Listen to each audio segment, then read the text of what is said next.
Hello everyone. So we were doing preposition। हम preposition कर रहे थे। preposition is a word which is used before a noun or a pronoun to connect it to another word। तो ऐसा word है जिसे हम noun और प्रोनाउन से पहले यूज करते हैं। इससे पहले भी मैंने 2 वीडियोस बना ली हैं। तो आज हम सीखेंगे द यूज ऑफ बाय। अब यहाँ पे अगर आप देखेंगे पिक्चोरियल रिप्रेजेंटेशन 25, तो उसमें हम क्या देखेंगे, एक बॉक्स देख रहे हैं और आपको दिख रहा है एक बॉल बॉक्स के साथ। तो इसमें क्या लिखा हुआ है, नेक्स्ट टू, बाय, बिसाइड। तो यूज ऑफ बाय हम किस किस सिचुएशन में यूज करते हैं। बाय हम किसी व्यक्ति के द्वारा, जैसे milk was sold by the milkman. तो किस व्यक्ति के द्वारा, मिल्कमैन के द्वारा मिल्क सोल्ड किया जाता है, बेचा जा रहा है। तो हम यहाँ पे यूज कर देंगे बाय। जो प्रेपोजिशन हमारी यूज होगी यहाँ पे वो होगी बाय। घड़ी के साथ भी हम यूज करते हैं by. It is two by my watch. तो अगर हम बता रहे हैं कि हमारी घड़ी क्या टाइम बता रही है, तो उस टाइम हम यूज करेंगे बाय। आपने पहले भी टाइम का यूज सीखा था। जैसे पहले हमने देखा था एट 5 o'clock। लेकिन यहाँ पे क्या है, जब आप बता रहे हैं कि आपकी घड़ी क्या टाइम बता रही है, तो आप लिखेंगे it is two by my watch. उस समय के साथ जब कोई काम समाप्त होना है, जैसे he will return home by 5:30 this evening. तो जब कोई समय समाप्त होने वाला है, उस समय के साथ भी हम बाय का यूज करते हैं। जैसे हिंदी में हम बोल देंगे तक, और it is two by my watch के द्वारा, और सोल्ड बाय द मिल्क के द्वारा। तो हिंदी में मतलब चेंज होता रहता है, लेकिन इंग्लिश में सेम ही रहता है। लेकिन आपको ये चीज़ याद रखनी है कि जब कोई काम समाप्त होना है पर्टिकुलर टाइम पे, वहां पे हम लिखेंगे by. He will return by 5:30 this evening. Action के रूप को प्रकट करने के लिए भी हम यूज करते हैं by. Cloth is sold by the metre. तो आपको पता है कि क्लोथ जो है, जो कपड़ा है, मीटर में सोल्ड किया जाता है। He paid the money by cheque. तो चेक के द्वारा उसने मनी को पे किया। तो एक्शन के रूप को, एक्शन कैसे हो रहा है, एक्शन हो रहा है बाय चेक के द्वारा। और ऊपर हो रहा है पॉइंट नंबर ए में बाय द मीटर।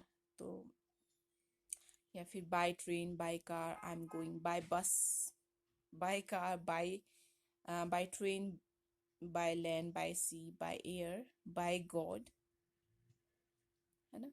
ये सारे कुछ एग्जाम्पल्स हैं। और अब हम सीखेंगे द यूज ऑफ विद। तो विद हम कौन कौन सी सिचुएशन में लगाएंगे। विद संगति की अवस्था में, जैसे Rita went to America with her mother. I am with my friend. तो किसके साथ है हमारी संगति, अभी हमारे साथ कौन है, तो उस सिचुएशन में हम क्या लगाएंगे, with. Ram is with Shyam. Manner बताने के लिए, जैसे the robber step the passenger with knife. तो चाकुओं के द्वारा रॉबर ने पैसेंजर को, है ना, स्टैब किया, उन पे छुरा घोंपा। कैसे, चाकू के द्वारा। विद पिस्टल, अगर पिस्टल होती तो हम लिखते विद पिस्टल। तो the soldier fought with courage. तो जो सोल्जर है, कैसे लड़े, करेज के साथ लड़े, विद करेज। तो इन सिचुएशन में हम विद का यूज करते हैं। और यूज ऑफ हमने, ऑफ जो प्रेपोजिशन है वो हमने कब कब यूज करनी है, ऑफ संबंध को प्रकट करने के लिए। जैसे Mrs Kamini Agarwal is the principal of this school. तो कामिनी अग्रवाल का इस स्कूल से क्या संबंध है, कि वो स्कूल की प्रिंसिपल है। ऑफ गुण अथवा कारण को प्रकट करने के लिए। और संबंध क्या है, he is the father of Shyam, या फिर किसी पर्सन का नाम ले लीजिए, Ram is the father of Shyam, इस तरह से। और गुण अथवा कारण को प्रकट करने के लिए, जैसे he is a man of high moral character, तो गुण क्या है, मॉरल कैरेक्टर है, तो उस केस में भी हम of, he is the man of high moral character. तो आपके पास क्वेश्चंस कैसे आते हैं, ही इज द मैन, आपके पास डैश आ जाएगा, फिल विद एप्रोप्रिएट प्रेपोजिशन, तो आपने एप्रोप्रिएट प्रेपोजिशन वहां पे यूज करनी है। तो यहाँ पे क्या आएगा, अगर किसी के गुण को प्रकट करना हो तो वहां पे ऑफ आ जाता है। शी डाइड ऑफ कॉलेरा, तो किससे मरी वो, she died of cholera, cholera के कारण, कारण क्या था, कॉलेरा, उसकी डेथ का कारण कॉलेरा था, तो she died of cholera.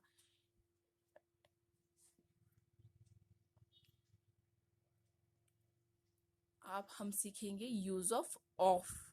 Of पृथकता अथवा ऊपर से नीचे के एक्शन को प्रकट करने के लिए, जैसे a button of my shirt has come of, तो ऊपर से नीचे आया, तो उस सिचुएशन में हम ऑफ लगा देंगे।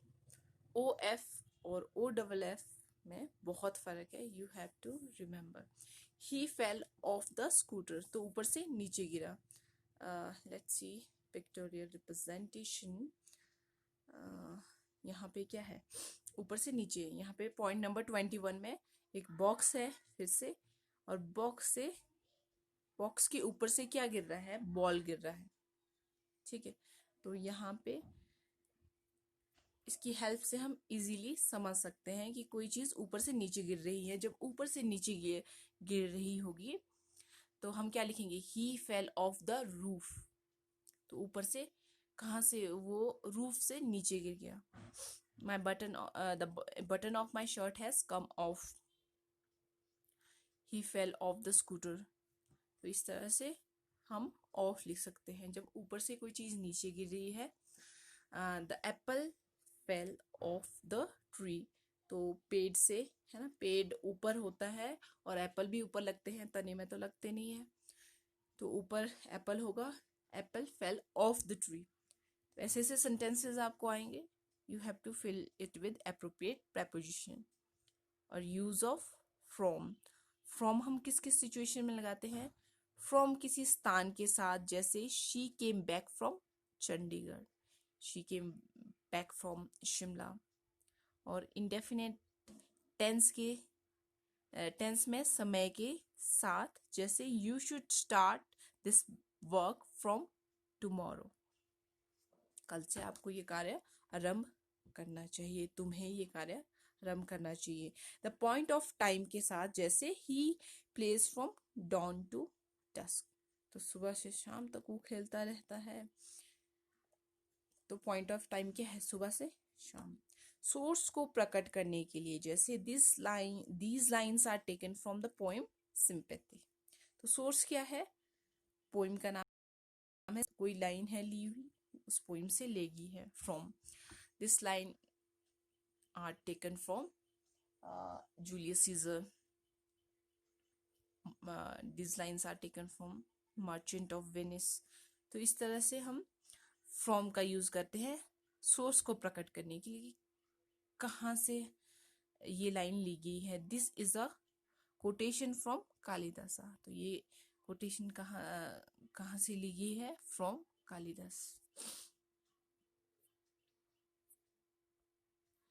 तो this is all for today. अगर आपको वीडियो पसंद आई हो तो ज़रूर लाइक कीजिएगा, शेयर कीजिएगा और सब्सक्राइब करना मत भूलिएगा।